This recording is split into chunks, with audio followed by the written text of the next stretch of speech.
Compartiendo mis más calurosos saludos a todas las jóvenes y jóvenes, mujeres y varones de la zona mesoamericana, México, Centroamérica en general, que están participando en esta maravillosa conferencia.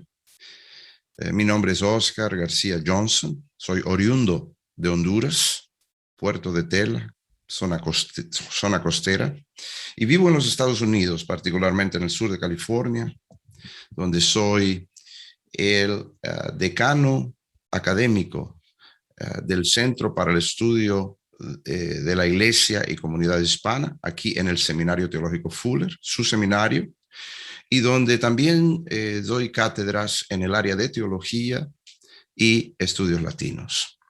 Este día queremos nosotros tener un breve espacio de tiempo donde podamos compartir con ustedes una enseñanza más bien que les ayude a ustedes a poner un marco, ojalá un marco que pueda iluminar, animar, inspirarlos a poder asumir y abrazar con todo el corazón las enseñanzas de nuestro Señor Jesucristo. Y lo digo así como que fuese algo que no necesariamente fuera pero tan importante, porque yo creo que hemos podido ver un cambio dramático a través de los siglos en las diferentes expresiones cristianas, de un tiempo donde en el primer siglo las enseñanzas de Jesús han sido el centro y el corazón de todo lo que podemos nosotros considerar como el cristianismo, lo cual fue perdiendo un poco de, podríamos llamar, relevancia, no por no considerar a Jesús, ¿verdad? Lo que podríamos llamar el corazón y el centro de nuestra fe, sino por envolverse en diferentes prácticas, donde a lo largo parece que las diferentes tradiciones cristianas y las prácticas eclesiásticas se convirtieron en un sustituto y hasta una competencia de las prácticas mismas de Jesús, habiendo casi una tensión innecesaria en lo que es las prácticas bíblicas que nosotros podemos ver de Jesús y las prácticas de nuestras propias iglesias y de nuestras propias tradiciones y de nuestras propias culturas y todo lo demás. En este día yo quisiera animarles a volver a reenfocarnos, ubicarnos, centrarnos en las prácticas de Jesús. Y esas prácticas de Jesús, muchos eruditos han afirmado, se encuentran sintetizadas, resumidas, se encuentran podríamos decir, expresadas de una manera maravillosa y concisa en lo que es el Sermón de la Montaña, particularmente en la época, en lo que nosotros vamos a llamar las bienaventuranzas, pero quisiéramos darle un poquito del contexto de cómo esto se da. Y yo le he titulado a esta pequeña presentación, ¿verdad? Prácticas de vida abundante. Nosotros hemos escuchado esa frase de Pedro que dice, ¿dónde quién iremos? Si solo tú tienes palabras de vida eterna, vida abundante, ¿no? Yo quisiera entonces ahora movernos de lo que es palabras de vida eterna a prácticas de vida eterna, porque al fin y al cabo, como lo encontraremos nosotros en el Sermón de la Montaña, no son los oidores, sino los hacedores, los que al fin y al cabo compartirán el reino con Jesús. Así es que hablemos un poquito del trasfondo, ¿verdad? De Jesús. Y el trasfondo de Jesús es el judaísmo. El judaísmo, y a través de este judaísmo vemos nosotros que una de las cosas más importantes es la Biblia hebrea.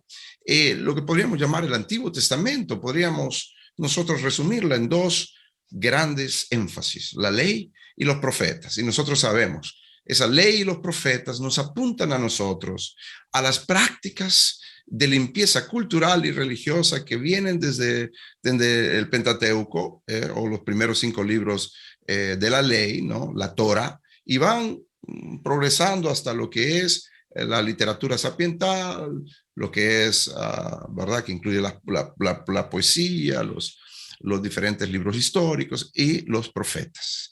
Los profetas entonces y la ley van a constituir, ¿verdad? Y van a formar el carácter del pueblo de Israel a través de ¿verdad? Las etapas bíblicas que nosotros podemos ver en el Antiguo Testamento y van a constituir ese carácter respondiendo a una gran pregunta, ¿verdad? Este pueblo es fiel a Dios y es este Dios fiel a este pueblo. Y esto va a ser el gran drama del Antiguo Testamento. Cómo el pueblo escogido por Dios, Israel, no por ser grande, no por ser especial, sino muchas veces por ser insignificante y despreciado en comparación a las otras naciones. Cómo este pueblo escogido por Dios puede llegar a ser fiel y no lo es. Y cómo este Dios que es un Dios fiel, algunas veces abandona a este pueblo por momentos, como en el libro de Cantares, se esconde en la historia, se esconde en los episodios, se esconde en los momentos de enojo por no poder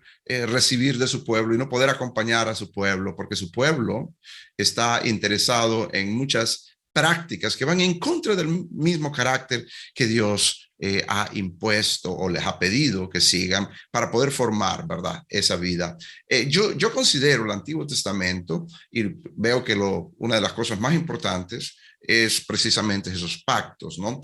El pueblo fiel a Dios y el Dios fiel al pueblo se va a ver a través de esos pactos. Abraham, Isaac, Jacob, después más adelante el mismo Moisés, ¿verdad? A través del Decálogo. Y después va a venir David y Salomón y el exilio y todo esto. Eso es lo que podríamos llamar el arco gigante y largo de la historia. Pero hablando en términos de qué textos serían los textos más orientadores de esa fe judía que van a informar inclusive a Jesús, es el libro de Éxodo. El libro de Éxodo es el libro que va a mostrar este Dios encarnado, ¿no? Un Dios que viene y va a liberar a su pueblo. Y después de liberar a su pueblo, va a sustentar a su pueblo a través del desierto. Y después de sustentar al pueblo, lo va a llevar hacia una práctica de compasión y de justicia, que va a ser la formación del carácter de un pueblo que supuestamente fue liberado para poder llegar a una etapa donde pueda ser luz a las naciones. Ahí perdemos un poco nosotros la historia judía, porque el pueblo de Israel no va a llegar a ser esas luz a las naciones que Dios desea, y por eso tenemos el exilio y muchas cosas ocurren. Ok, ahora vamos al Nuevo Testamento. En el Nuevo Testamento nosotros tenemos también la ley y los profetas como la base del Nuevo Testamento, porque la fe de las comunidades del Nuevo Testamento es fe judía. Después se va a unir a lo que podríamos llamar el pueblo gentil. Pero la fe y los profetas es esencial para entender las enseñanzas de Jesús. La diferencia es que en el Antiguo Testamento lo que se buscan son prácticas de limpieza cultural y religiosa. El judío, el típico judío, y el judaísmo que se separa y que pasa a través de los códigos, ¿verdad? Porque hasta cierto punto vamos a ver a un Dios que los va a llevar. Dios está encarnado, pero desde afuera hacia adentro. Entiendan esto.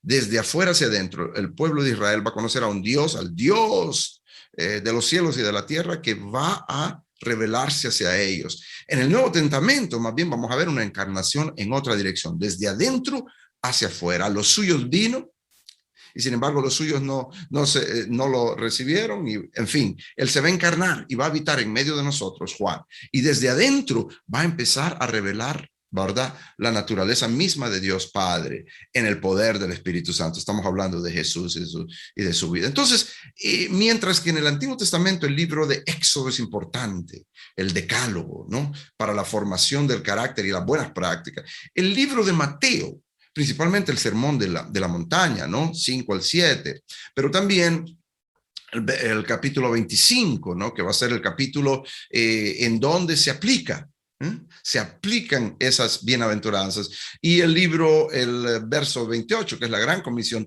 donde se lleva eso que aplicamos diariamente a compartirlo a todo el mundo. Interesante, aquí vemos un contraste. En el Antiguo Testamento hay casi una lógica de separación para formar, ¿no?, santidad, pero en el Nuevo Testamento es una lógica de no de separación, sino de conexión. Os envío como ovejas en medio de lobos, y la gran comisión no es de separarse, sino de unirse, y esa unión es una unión transformadora. Entonces aquí estamos hablando que en Mateo 5 al 7 vamos a ver nosotros a un Dios encarnado. Jesús es el gran Emmanuel. El evangelio es las buenas nuevas, el evangelion, que tiene que ver con el dar vida abundante. Es la oportunidad, es el espacio donde la vida abundante para todos es posible. Es un nuevo espacio, lo que Pablo llegó a interpretar como el que está en Cristo es una nueva creación. Lo antiguo pasó, lo nuevo viene. Entonces es ese espacio de recreación que es básicamente el horizonte de esa vida abundante, y donde nos llama Jesucristo a una ética integral y contagiosa. Esa ética integral y contagiosa, y la ética es esa vida práctica que genera la vida abundante, es lo que nos va a llevar, ¿verdad?, a lo que podríamos nosotros compartir las buenas nuevas. Entonces, yo quiero, como esto es corto, ya llevamos 10 minutos, quisiera compartir a ustedes una gráfica para poder entender lo que podríamos llamar este sermón de la montaña y la relevancia de este sermón en la montaña. Entonces, permítanme compartir, ¿verdad?, esta gráfica muy rápido, donde yo les puedo mostrar qué es lo que yo tengo en mente. Esto es lo que llamamos la ética del reino, y hay 5 señales de la ética del reino. O sea, la ética del reino, o sea, las enseñanzas de Jesús se podrían resumir, dice un gran eticista bíblico, Stassen, colega mío, ahora ya no está, con 5 grandes signos. O sea, es una práctica de luz, es una práctica de alegría, es una práctica de liberación y libertad, es una práctica de paz, es una práctica de derecho y una práctica de justicia. En eso vemos nosotros consolidado lo que podríamos hablar, las prácticas de Jesús. Algunas veces nosotros en la iglesia nos hemos puesto en otras prácticas, por eso hicimos nosotros la pesquisa, ¿verdad? La encuesta, cómo ustedes practican el sermón del monte, en la predicación, en las liturgias, en la consejería. Y algunas cosas me sorprendieron para bien y otras me sorprendieron para mal, ¿no? Que las enseñanzas de Jesús, que son lo básico, sermón del monte, algunas veces hasta en un 30% en algunos casos, no es relevante, no las conocemos.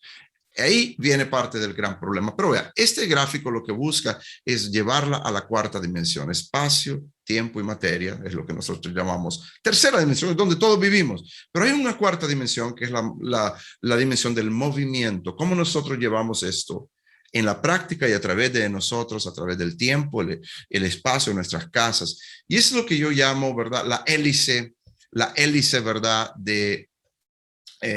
del reino de Dios. Y déjenme solo rapidito explicar esto, no se lo puedo ahondar, esto necesitaríamos nosotros un segundo video, que es posible que lo hagamos para ir un poquito más en detalle en cómo esto se aplica. Por ejemplo, se aplicaba en la época del Imperio Romano y se aplica ahora en nuestra época, en medio de muchos imperios, ¿no? Imperios escondidos en democracias, en economías que supuestamente dan vida abundante, pero muy diferente a Jesús, no las dan. Lo que se convierte más bien en un obstáculo. Y viene el evangelio liberador de Jesús y nos libera de esto. En fin, en el centro tenemos aquella frase de Miqueas 6, ¿qué quiere de ti el Señor? Esto es importante para toda persona, para toda comunidad, para toda generación, particularmente para esta generación de jóvenes mileniales que están en busca del Señor. Yo considero que para moverse necesitamos 4 cosas. En primer lugar, la palabra. Necesitamos tener una relación a la palabra viva. No estoy hablando a la letra de un lenguaje, estoy hablando de una palabra viva que nos lleva, que nos mantiene en relación con Jesús, una palabra que nos inspira, que nos llama. Juan 1, ¿no? En el principio el verbo era con Dios y todo lo demás. Segundo lugar, esta es la palabra viva, la palabra Jesús. El verbo hecho carne, ¿no? En segundo lugar, necesitamos la palabra escrita, la Biblia, necesitamos la palabra del Señor, necesitamos tener el hábito constante de estar en la palabra de Jesús.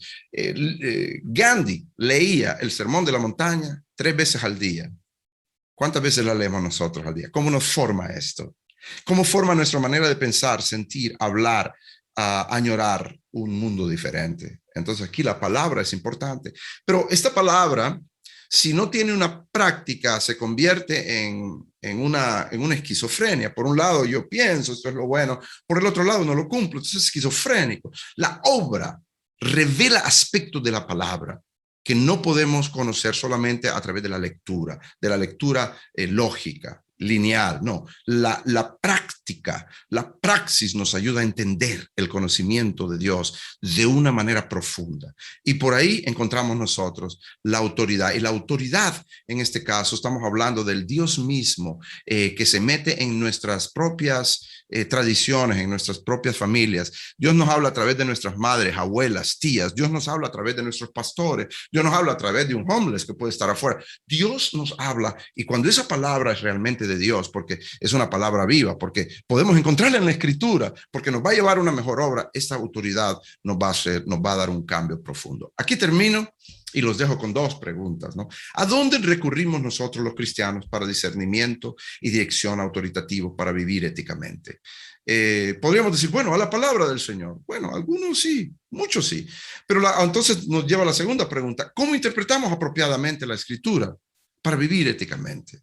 ¿Y cuál es la Escritura que más apela a nosotros? Yo quiero invitarles, sin tratar de ser una persona que atomiza la palabra, a que tomemos en serio, por lo menos por un buen tiempo, las narrativas del Sermón del Monte, porque estas son palabras de vida que nos llevan a prácticas de vida abundante. Bueno, aquí dejamos esto, los apreciamos, admiramos vuestra verdad, apetito por conocer al Señor, y sobre todo este mundo está en manos de ustedes ahora como líderes de esta generación.